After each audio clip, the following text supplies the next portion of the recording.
त्र्यंबकं यजामहे सुगंधिं पुष्टिवर्धनम् उर्वारुकमिव बन्धनात् मृत्योर्मुक्षेय मामृतात्।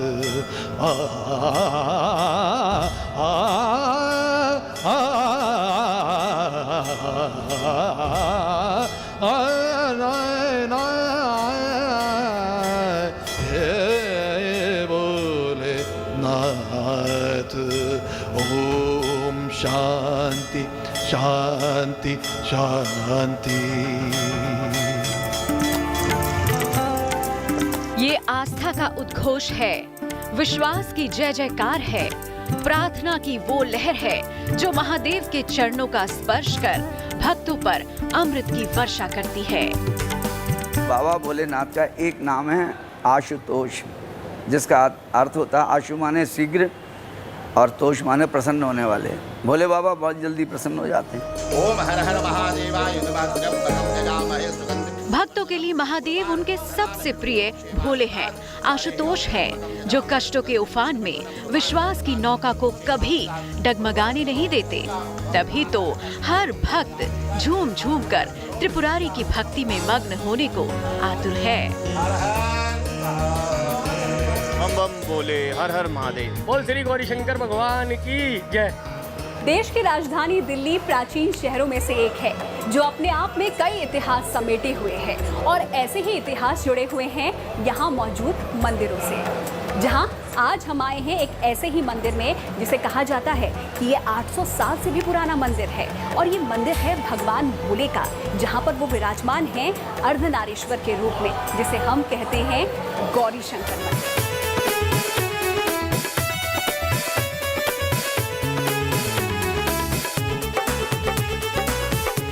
दिल्ली का चांदनी चौक, जहां बसा है महादेव का लगभग 800 साल पुराना गौरी शंकर मंदिर, जो भक्तों की अपार श्रद्धा का दिव्य धाम बन चुका है।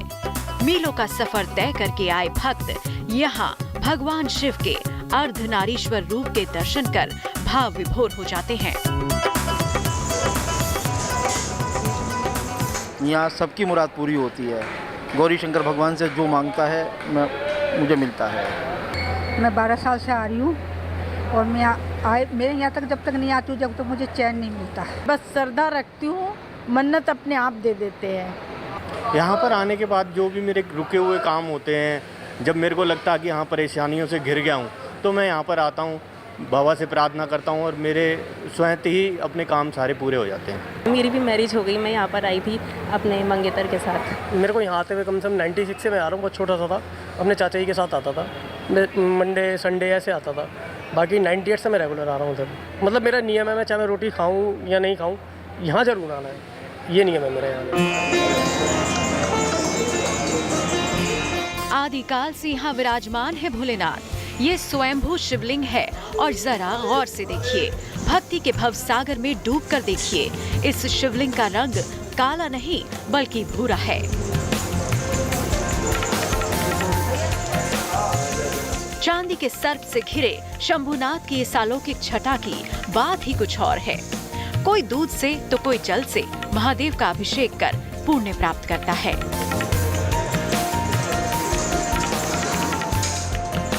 मंदिर के प्रमुख आराध्य मां गौरी और भगवान शिव का छोटा सा विग्रह भक्तों का मन मोहने वाला है। बड़े बड़े नेत्र, खूबसूरत श्रृंगार, आकर्षक पोशाक, नजरें हटाना असंभव है। अपने दिल में बसा लीजिए ये छवि, मांग लीजिए मनोकामना। गौरी शंकर की कृपा से जरूर स्वीकार होगी आपकी प्रार्थना। गौरी शंकर भगवान भोलेनाथ इसलिए हैं कि यहाँ दोनों प्रधान हैं, माँ गौरी और भगवान शंकर।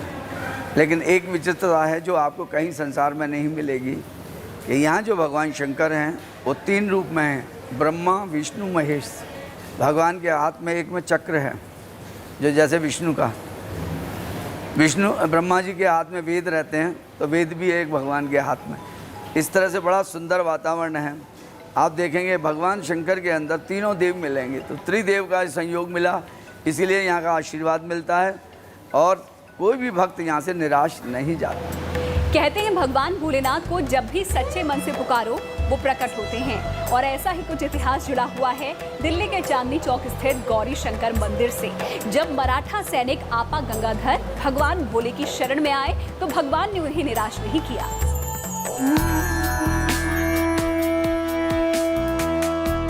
ये मंदिर एक भक्त की सच्ची आराधना और पूर्ण निष्ठा की साक्षात गवाही देता है। महाकाल के प्रति विश्वास इतना अटूट जो काल पर भी जीत दिलाते। मान्यता है कि इस मंदिर को मराठा सैनिक अप्पा गंगाधर ने बनवाया था, जो बाबा शिव के परम भक्त थे। भक्ति इतनी प्रगाढ़ थी जिसने उन्हें जीवन दान दे दिया। मंदिर सदियों पुराना मंदिर है और औरंगजेब के सेक्रेटरी होते थे अप्पा गंगाधर, उनकी स्थापना करी हुई है। मंदिर की स्थापना तो पहले हो गई थी, लेकिन उन्होंने बाद में उसका जीर्णोद्धार किया था। जब औरंगजेब का राज था यहाँ लाल किले में, कभी उन्होंने इस मंदिर की तरफ नहीं देखा। सारे मंदिर उन्होंने तोड़े, इस मंदिर की तरफ कभी उन्होंने बिल्कुल भी ध्यान नहीं दिया और ना कभी कुछ इसको क्षति पहुँचाई इस मंदिर को। ये सत्य है और सत्य की कसौटी को और खरा करता है सालों पुराना ये मंदिर, जहां महादेव अपने भक्तों की सारी मनोकामनाएं पूरी करते हैं, उन्हें कष्टों से बचाते हैं। भक्तों के भाव, आंखों में महादेव के प्रति झलकता प्यार, ये नजारा बहुत ही अनूठा है।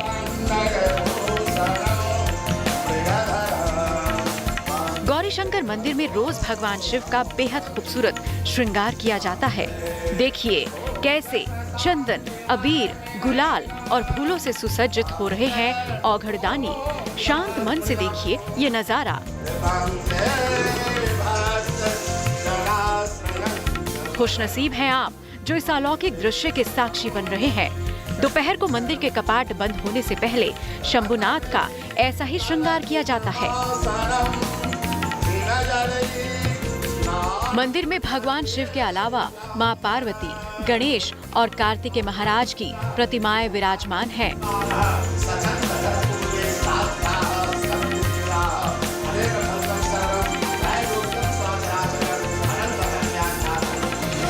जिस समय समुद्र मंथन हुआ, बाबा ने जल वो पी लिया विष, उसका असर पड़ने लगा, बाबा का मुख नीला पड़ गया। सब देवता ने कहा बोला इनको बचाओ कैसे भी भोलेनाथ को। तो उन्होंने सबसे पहले जल, आप देखते हो कि हम जब अभिषेक करें भगवान का जल चढ़ाते हैं। जल का क्या तात्पर्य है कि वो ठंडक दे, उनको कैसे भी शांति मिले, हमारे भोले बाबा को कुछ हो ना जाए। लेकिन जब असर नहीं हुआ तो फिर दूध, फिर बोले नहीं, फिर दही चढ़ाया, दही से मला बाबा को, कैसे भी इनके मस्तक पर ठंडक पहुंच जाए। यही अभिषेक में आप देखते हो, दूध, दही, घी, शहद, शहद की तासीर भी ठंडी है। फिर बूरा चढ़ाया, बूरा की तासीर भी बहुत ठंडी होती है। बेल पत्र भी बहुत ठंडा होता है, इसका भी वहीं से प्रचलन हुआ बाबा को। धतूरा जो चढ़ाते हैं उसकी भी तासीर ठंडी है। ये सब जो मिश्रण होता है, जो अभिषेक आप अभी देख रहे थे, उसका तात्पर्य ये है कि हम कैसे भोलेनाथ को वही प्रसन्न करें।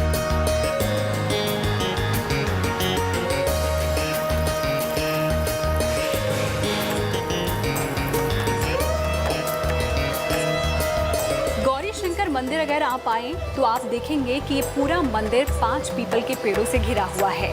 कहा यह जाता है कि स्वयंभू जब से अस्तित्व में आए हैं तब से ही इन 5 पीपल के पेड़ों का भी अस्तित्व है, यानी कि सदियों पुराने ये पेड़ भी हैं और अपने आप में ये स्वयंभू कॉस्मिक पिलर यानी कि ब्रह्मांड का केंद्र भी माने जाते हैं। कहते हैं देने वाला कभी दिखाई नहीं देता, लेकिन झोलियां भर जाती हैं। ऐसा ही है गौरी शंकर का ये धाम। 5 पीपल के पेड़ों के नीचे विराजमान है स्वयंभू। इसे चमत्कार नहीं तो क्या कहेंगे। सालों बीत जाने के बाद भी ये पेड़ आज भी सुरक्षित है। बाबा भोलेनाथ आपको बताया स्वयंभू हैं। स्वयंभू होते हैं जो अपने आप प्राकट्य होता है, जो किसी के द्वारा लगाए नहीं जाते। 5 पीपलों के पेड़ों में बाबा का वास था यहाँ पे। अब उनका एक ही सबसे बड़ी बात है कि पीपल के वृक्ष की एक तो आयु बहुत होती है। आप भी आज देखिए युगों बीत गए, 800 वर्ष पुराना है, लेकिन 5 पेड़ आज भी यहाँ सुरक्षित हैं। आप दर्शन कर सकते हैं, पूजा कर सकते हैं और सब करते भी हैं और उनसे मनोवांछित फल प्राप्त कर रहे हैं आज तक। यहाँ मंदिर परिसर में भगवान शिव के साथ मां गौरी भी विराजमान हैं, अपने पुत्र भगवान श्री गणेश और कार्तिकेय के साथ। यहाँ पर मां का जो स्वरूप है वो खड़ी मूर्ति का स्वरूप है, यानी कि पद्मासन में भगवान भोले विराजमान हैं और मां उनके बगल में उनकी अर्धांगिनी के रूप में खड़ी मौजूद हैं।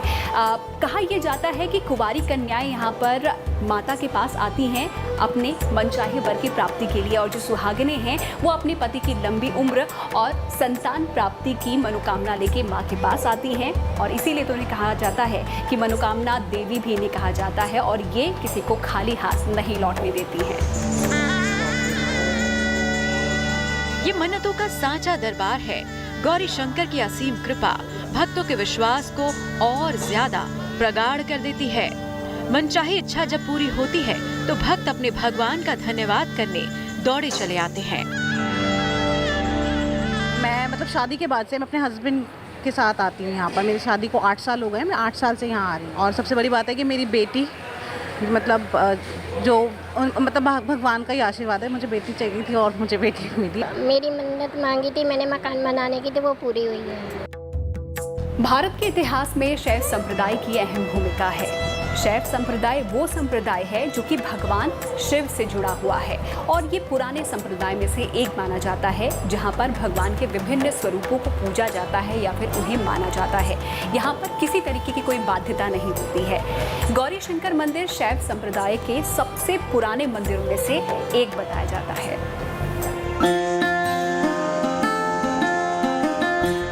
राजधानी दिल्ली के चांदनी चौक में बना गौरी शंकर मंदिर इतिहास के कई पहलू समेटे है और हर पन्ने पर वर्णित है एक चमत्कार। ये मंदिर भारत के शैव संप्रदाय के सबसे पुराने मंदिरों में से एक है। ना कोई बंधन, ना कोई रोक, लेकिन शर्त सिर्फ एक, मन में गौरी शंकर के प्रति सच्ची आस्था।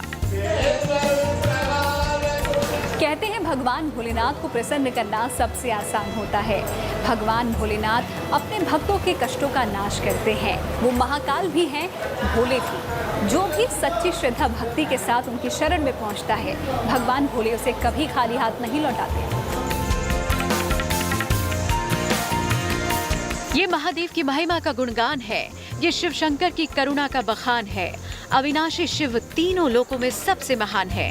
ये संसार शिव के चरणों में ही तो समाया है, और शिव को प्रसन्न करना इतना मुश्किल भी नहीं। आशुतोष तो एक लोटे जल से ही प्रसन्न हो जाते हैं और भक्तों की झोलियां भर जाती हैं। जिसके पास कुछ भी ना बनो, अंजलि में जल भी ना हो, यहाँ आप देखिए व्यवस्था बनी हुई है, लोटे बने हुए हैं, जल की व्यवस्था है।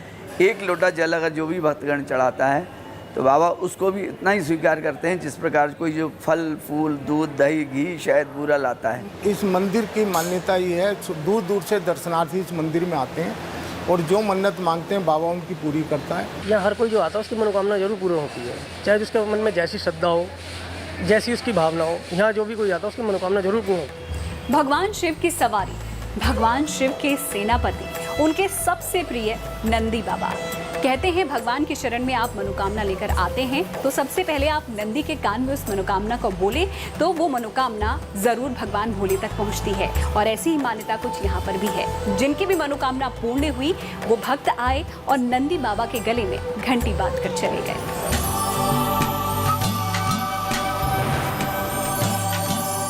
जहाँ भी भगवान शिव की पूजा होती है या शिव की महिमा की बात होती है, वहाँ नंदी का जिक्र आता ही है। बगैर नंदी शिव की पूजा अधूरी मानी जाती है, क्योंकि नंदी भगवान भोले के सबसे प्रिय हैं और सबसे निकट भी। भक्त पूर्ण विश्वास के साथ नंदी के कान में अपनी मनोकामना कहते हैं और यकीन रखते हैं कि अब उनकी ये मुराद शंभुनाथ तक जरूर पहुंचेगी और शीघ्र ही पूर्ण भी होगी। मंदिर प्रांगण में गौरी शंकर के अलावा राम दरबार के दर्शन भी होते हैं, और जहां राम हो वहां उनके भक्त हनुमान जी का होना तो निश्चित ही है। इसके अलावा मंदिर में अन्य कई छोटे मंदिर भी हैं, जो मंदिर की शोभा और भक्तों के भक्ति भाव को और ज्यादा मजबूत कर देते हैं।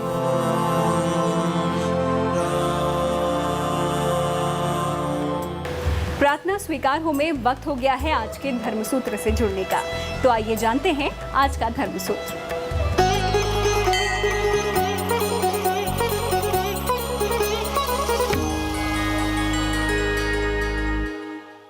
हमारे यहाँ पंच महाभूतों की, यहाँ तक कि प्रत्येक जड़ को चेतन के रूप में पूजन करने की वैदिक परंपरा रही है। क्योंकि हमारा वैदिक सिद्धांत यह है कि जो जड़ दिखता है, आपको जो जड़ दिखता है, लेकिन उसके पीछे कोई एक चेतन तत्व है और उसका अधिष्ठाता हम देवता के रूप में देखते हैं। जैसे पृथ्वी को हम माता के रूप में देखते हैं, नदी को हम एक देवता के रूप में देखते हैं, पहाड़ को भी हम देवता के रूप में पूजते हैं, वैसे ही इन वृक्षों को भी चेतन रूप मानते हुए हम अनादिकाल से उनकी पूजा अर्चना करने की हमारी परंपरा रही है। उसमें भी विशेष रूप से पीपल हुए। पीपल में एक तरह के, वह आप सभी जानते हैं, एक वैज्ञानिक एक सत्य है कि वह आपका जो है कार्बन डाइऑक्साइड वह ज़्यादा मात्रा में लेता है और ऑक्सीजन की मात्रा ज़्यादा छोड़ता है। उसमें अन्य वृक्षों की अपेक्षा पीपल में विशेष गुणधर्मिता है और वृक्षों में अश्वत्थ जो है, पीपल जो है वह महत्वपूर्ण है। श्रीमद् भगवद गीता में भी भगवान श्री कृष्ण ने कहा है कि वृक्षों में मैं अश्वत्थ वृक्ष हूँ। तो वहाँ एक प्रतीकात्मक क्रम में उन्होंने एक जो दृष्टि दी है, उसका कारण यह है कि अन्य वृक्षों की अपेक्षा पीपल जो है समाज के लिए, हमारे लिए, प्रकृति के लिए, सबके लिए वह कल्याणकारी है। इसीलिए हम उनको पूजते हैं। भगवान गौरी शंकर से इसी प्रार्थना के साथ कि आपकी भी प्रार्थना स्वीकार हो। मुझे दीजिए आज्ञा, लेकिन आप देखते रहिए गुड न्यूज टुडे।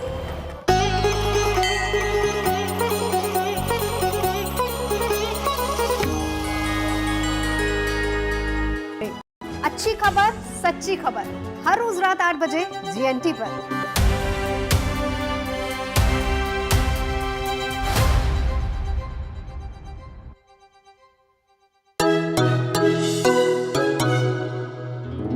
इंटरेस्टिंग है ना, एक ग्लास को इस तरह से देखना। क्या नजर आ रहा है आपको? ग्लास मुझे तो आधा भरा लग रहा है, आपको क्या लगता है? आधा भरा हुआ है। आपको? मुझे तो आधा ग्लास फुल ही नजर आता है। अपना अपना नजरिया और अपनी अपनी सोच। GNT यानी गुड न्यूज टुडे, नई उम्मीद जगाने वाला हिंदी न्यूज चैनल। अगर आप भी अपनी गुड न्यूज हमारे साथ शेयर करना चाहते हैं तो बनाइए अपना वीडियो और भेज दीजिए हमें इस WhatsApp नंबर पर 7669958686 या ईमेल करिए mygoodnews@gntv.com पर। दुनिया अच्छाई पर टिकी है। बुराई तो इंसान को डराती है, लेकिन अच्छाई दुनिया चलाती है। मैं अनंत भट्ट आपके लिए लेकर आऊंगा अच्छी खबरें गुड न्यूज टुडे पर।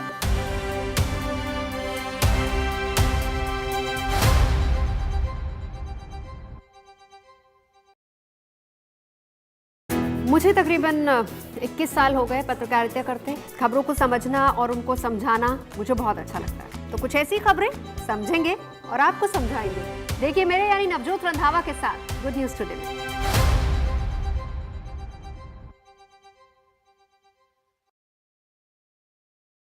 अगर आप भी अपनी गुड न्यूज हमारे साथ शेयर करना चाहते हैं तो बनाइए अपना वीडियो और भेज दीजिए हमें इस WhatsApp नंबर पर 7669958686 या ईमेल करिए mygoodnews@gntv.com पर। अगर आप भी अपनी गुड न्यूज हमारे साथ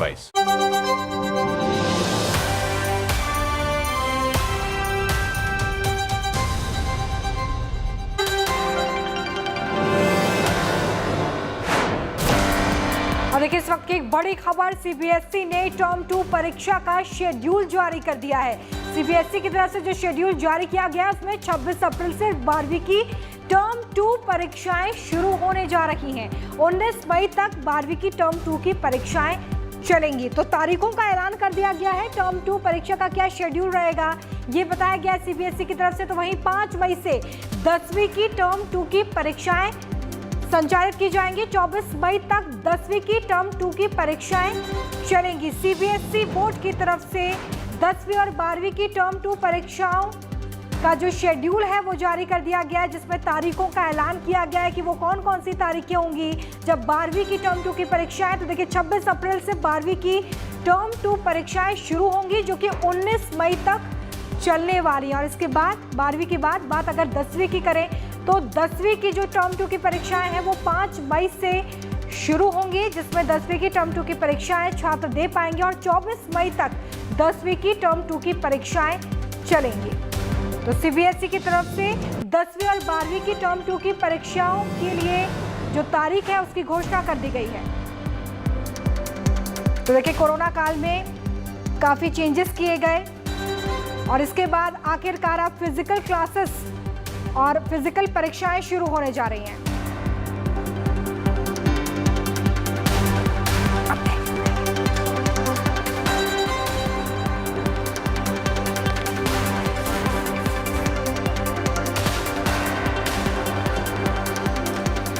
पंजाब चुनाव में इस बार प्रदेश कांग्रेस अध्यक्ष नवजोत सिंह सिद्धू की करारी हार हुई है। उन्हें हराया आपकी कार्यकर्ता जीवन ज्योत कौर ने। चुनाव के नतीजों पर क्या कहना है सिद्धू का और जीवन ज्योत ने क्या कहा, इस पर सुनवाते हैं आपको। सवाल कॉन्स्टेंसी ऑफ पर्पस का है, एक मकसद है, वो अडिग है, इट इज अनशेकेबल। और मकसद पंजाब का उत्थान है, उसके लिए खालिस नीयत है और दिल में हक और सच की लड़ाई है पंजाब के लिए। इसे दुनिया में कोई हिला नहीं सकता, क्योंकि सच्चा इश्क हार जीत नफे नुकसान से बहुत परे है, समझे। जिन लोगों ने गड्ढे खोदे सिद्धू के लिए, वो उनसे 10 गुना ज्यादा गहरे गड्ढों में दफन हो गए। कौन कहता है बेअदबी का इंसाफ नहीं हुआ? हुआ, जनता की अदालत में हुआ, समझे नहीं, वो सबको दिखता है। इसलिए मुर्दे का बाल उखाड़ने से मुर्दे का वजन हल्का नहीं होगा। जो चला गया उसे भूल जा। एक नई शुरुआत हुई है, एक नया सृजन है, नई सवेर है। It's a good feeling, but then उससे ज़्यादा जो है ये लोगों की जीत है, सच्चाई की जीत है, आम आदमी की जीत है। सो हम हर अपने वोटर सपोर्टर को थैंक्स करना चाहते हैं, जिन्होंने हमें मौका दिया, क्योंकि हम मौका ही मांग रहे थे। और जिन्होंने अरविंद केजरीवाल का जो tried and tested model of good governance है दिल्ली में, उसको पंजाब में वेलकम किया है। जिन्होंने अरविंद केजरीवाल और भगवंत मान साहब की जोड़ी को गले लगाया। इस बार 5 राज्यों के विधानसभा चुनाव के नतीजे कई मायनों में खास रहे हैं। कई मिथक टूटे तो कई रिकॉर्ड्स भी बने। यूपी में सीएम योगी ने अपने नाम कई रिकॉर्ड्स दर्ज किए, तो वहीं उत्तराखंड में इतिहास बदल दिया गया। पंजाब में इस बार आम आदमी पार्टी की बयार बह रही है, तो गोवा में बीजेपी एक बार फिर से सत्ता पर काबिज हो गई है। वो कौन से टोटके थे जो इस बार के चुनाव में टूटे हैं, आपको दिखाते हैं इस खास रिपोर्ट में। रंग चढ़ा है, रंग चढ़ेगा, बैंड बजा है, बैंड बजेगा, जश्न चला है, जश्न चलेगा।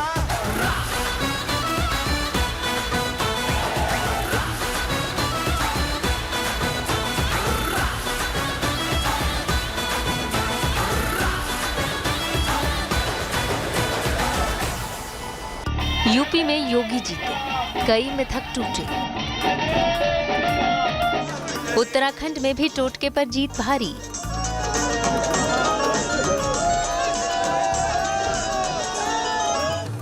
पंजाब में परंपरागत राजनीति का अंत। –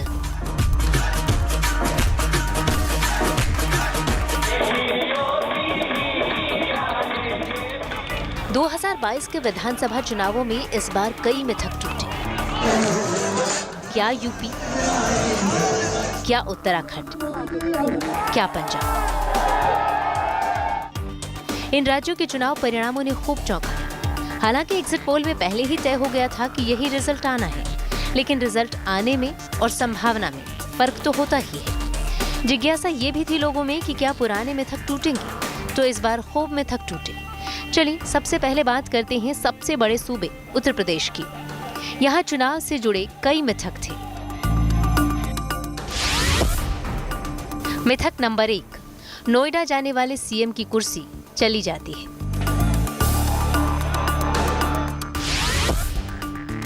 मिथक नंबर 2, यूपी में विकास पर नहीं, जाती है जीत की गारंटी। मिथक नंबर 3, 37 वर्षों से सत्ताधारी दल की अगले चुनाव में वापसी नहीं हुई। मिथक नंबर 4, एक्सप्रेसवे बनाने वाली सरकार की दोबारा वापसी नहीं होती।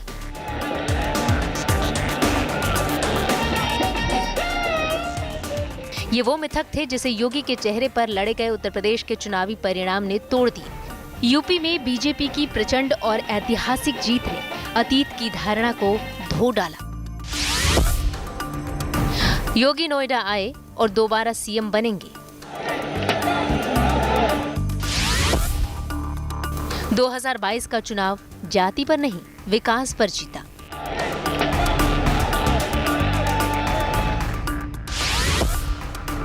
सैंतीस साल बाद सत्ताधारी दल की वापसी भी हुई।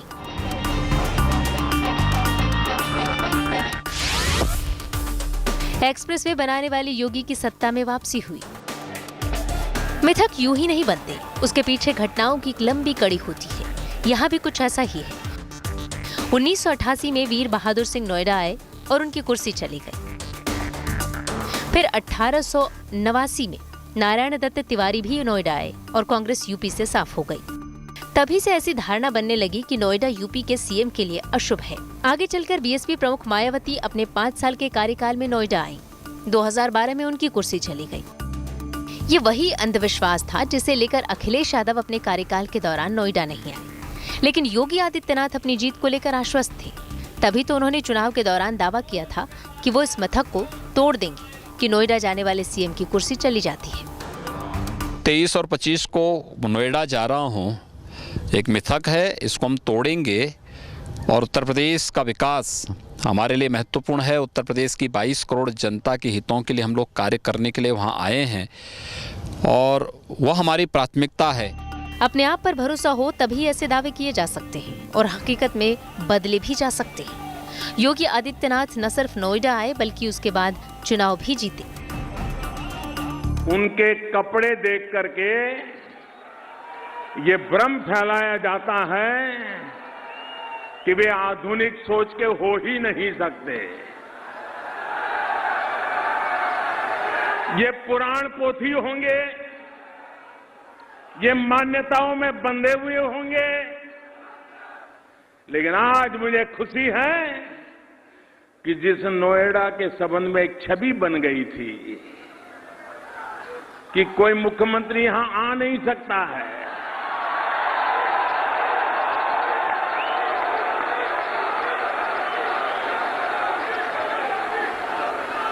उस मिथक को योगी जी ने बिना बोले अपने आचरण से सिद्ध कर दिया कि ये सब मान्यताएं गलत होती हैं, आधुनिक युग ऐसा हो नहीं सकता। और इसलिए मैं योगी जी को हृदय से बधाई देता हूं। उत्तर प्रदेश की राजनीति में दूसरा बड़ा मिथक ये रहा कि 1985 के बाद कोई भी सत्ताधारी दल अगले चुनाव में सत्ता में वापसी नहीं कर पाया। इस बार ये मिथक भी टूटा। योगी के नेतृत्व में बीजेपी ने दोबारा सत्ता में वापसी की। वहीं उत्तर प्रदेश को लेकर यह भी कहा जाता है कि यहाँ चुनाव धर्म और जाति पर ही जीते जाते हैं। लेकिन 2022 के चुनाव ने इस मिथक को भी तोड़ा, क्योंकि ये जनादेश लॉ एंड ऑर्डर और फ्री राशन वाले शासन का नतीजा है। दुनिया के सबसे लोकप्रिय नेता से नरेंद्र मोदी जी के नेतृत्व का भारत है। इस नए भारत में विकास सबका, लेकिन तुष्टीकरण किसी का नहीं। सबका साथ, सबके विकास की भावना के साथ सरकार कार्य कर रही है। सबका विश्वास और सबके प्रयास को लेकर के सरकार चल रही है। ये भी एक मिथक योगी ने तोड़ दिया कि चुनाव से पहले एक्सप्रेसवे की शुरुआत करने वाले सीएम की वापसी नहीं होती। 2012 में मायावती ने ताज एक्सप्रेसवे की शुरुआत की और शिलान्यास के बाद सरकार चली गई। इसके बाद आगरा एक्सप्रेसवे की शुरुआत अखिलेश यादव ने की और उसके बाद वो सत्ता में नहीं लौटे। चुनाव से ठीक पहले सीएम योगी आदित्यनाथ ने पूर्वांचल एक्सप्रेसवे का उद्घाटन किया। इसके बावजूद सत्ता में उनकी दोबारा वापसी हो रही है। उत्तराखंड को लेकर भी एक मिथक रहा कि यहाँ सत्ताधारी दल अगले चुनाव में सत्ता में वापसी नहीं कर पाती, लेकिन इस बार बीजेपी ने ये मिथक तोड़ दिया। हालांकि सीएम पुष्कर सिंह धामी खटीमा को लेकर बनी धारणा को गलत साबित नहीं कर पाए। दरअसल खटीमा को लेकर कहा जाता है कि यहाँ से चुनाव लड़ने वाला सीएम चुनाव नहीं जीत पाता, और इस बार भी ऐसा ही हुआ। सबसे ज्यादा चौंकाने वाले परिणाम पंजाब के हैं। पंजाब की राजनीति के बड़े बड़े चेहरे इस बार धूल चाटते नजर आए। अब तक पंजाब की राजनीति में रसूख रखने वाले सिख नेता और बड़े दल इस बार आप की सुनामी में बह गए। आम आदमी पार्टी ने पंजाब की सियासत में परंपरागत राजनीति की धारणा को ध्वस्त कर दिया। धारणाएं, मिथक, टोटके, इनका अपना कोई वजूद नहीं होता। मेहनत और सकारात्मकता से इन अंधविश्वासों पर जीत हासिल की जा सकती है। इस बार के चुनाव परिणामों ने ये साबित किया। Bureau report, good news today.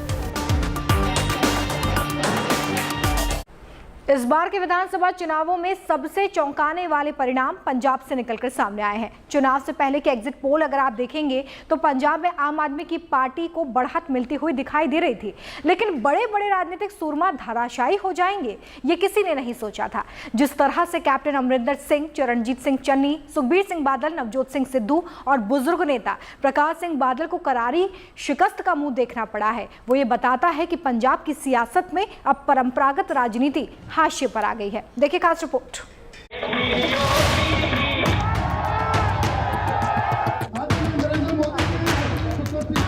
पांच राज्यों के विधानसभा चुनावों के नतीजे आए। ये चुनावी नतीजे सियासत के बदलते अंदाज को भी बयां कर रहे हैं। इन नतीजों में जो पहला बदलाव साफ साफ नजर आया वो ये कि आम लोगों ने लोकतंत्र में अपनी अहमियत पूरी मजबूती के साथ दर्ज की। पंजाब का चुनाव इसका बड़ा उदाहरण है। मात्र कुछ साल पुरानी पार्टी ने दिल्ली से जाकर पंजाब में अपना परचम लहरा दिया। ये अकेले आम आदमी पार्टी के बस की बात नहीं थी। पंजाब के चुनावी नतीजों में आपकी जो लहर दिखी वो आम आदमी की लहर थी, जो पंजाब में परंपरागत राजनीति से ऊब गई थी, बदलाव चाहती थी। पंजाब का जनादेश सियासत में बड़े बदलाव की स्क्रिप्ट है, क्योंकि इस चुनाव में न तो कैप्टन का जादू चला और न नवजोत सिंह सिद्धू की रणनीति काम आई। इंतहा तो ये हुई कि सीएम चरणजीत सिंह चन्नी, चमकौर साहिब और भदौड़ दोनों सीटों से चुनाव हार गए। गौर करने वाली बात यह है कि चन्नी को किसी बड़े नेता ने नहीं बल्कि आम आदमी पार्टी के एक ऐसे उम्मीदवार ने हराया जो कल तक एक दुकान में मोबाइल फोन बनाने का काम करते थे।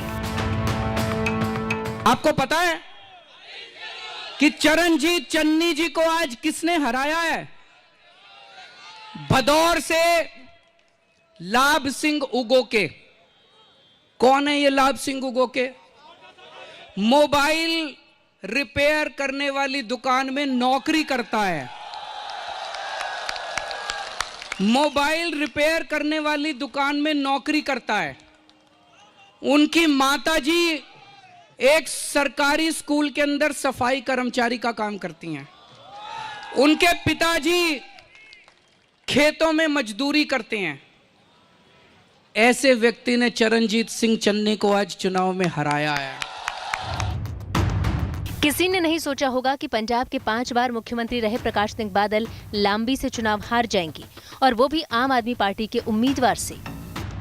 गुरमीत सिंह खुडिया ने प्रकाश सिंह बादल को 11,396 मतों से मात दी। 94 साल के प्रकाश सिंह बादल की ऐसी सियासी विदाई होगी, ये किसने सोचा होगा। हैरान करने वाली बात यह भी है कि गुरमीत सिंह खुडिया को आप पार्टी में आए अभी 1 साल भी नहीं हुआ।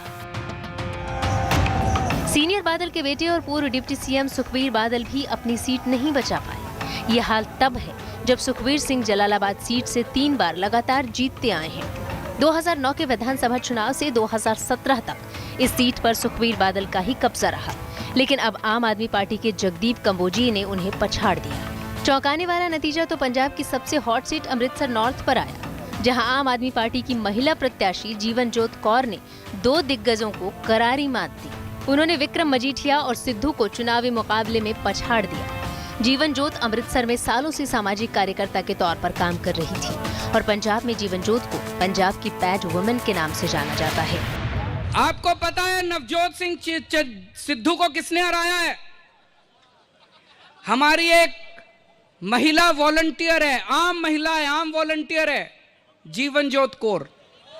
उन्होंने मजीठिया को भी हरा दिया और उन्होंने सिद्धू को भी हरा दिया। तो दोस्तों, आम आदमी में बड़ी ताकत है। मैं बार बार कहता हूं, इस आम आदमी को चुनौती मत दो। ये जिस दिन खड़ा हो गया, बड़े बड़े इंकलाब आ जाएंगे, बड़ी बड़ी कुर्सियां हिल जाएंगे। पंजाब चुनाव के नतीजों ने क्या उलटफेर किया है, इसे इस बात से समझिए कि सभी पूर्व मुख्यमंत्री चुनाव हार गए हैं। चन्नी और बादल ही नहीं बल्कि पंजाब के पूर्व मुख्यमंत्री कैप्टन अमरिंदर सिंह पटियाला शहर से चुनाव हार गए। ये तो बात हुई पंजाब की, लेकिन बदलाव यूपी और उत्तराखंड में भी दिखा इस बार। कई बड़े चेहरे इस बार चुनाव नहीं जीत पाए। उत्तराखंड में बीजेपी चुनाव जीत गई, लेकिन उनका सीएम फेस पुष्कर सिंह धामी चुनाव हार गए। पुष्कर सिंह धामी 2 बार खटीमा से विधायक रह चुके हैं, लेकिन इस बार कांग्रेस के भुवन कापड़ी ने उन्हें मात दे दी। वहीं उत्तराखंड के पूर्व सीएम और कांग्रेस के बड़े नेता हरीश रावत को भी जनता ने नकार दिया। यूपी में जहां एक तरफ सीएम योगी के नेतृत्व में चुनाव जीतकर बीजेपी ने कई मिथक तोड़े, वहीं खुद डिप्टी सीएम केशव प्रसाद मौर्य सपा की पल्लवी पटेल से चुनाव हार गए। चुनाव से ठीक पहले बीजेपी का दामन छोड़कर समाजवादी पार्टी के साथ आए स्वामी प्रसाद मौर्य को भी जनता ने नकार दिया। वैसे तो हार और जीत चुनाव का हिस्सा है, लेकिन इस बार दिग्गजों को जिन चेहरों ने हराया है वो बड़ी बात है। Bureau report, good news today.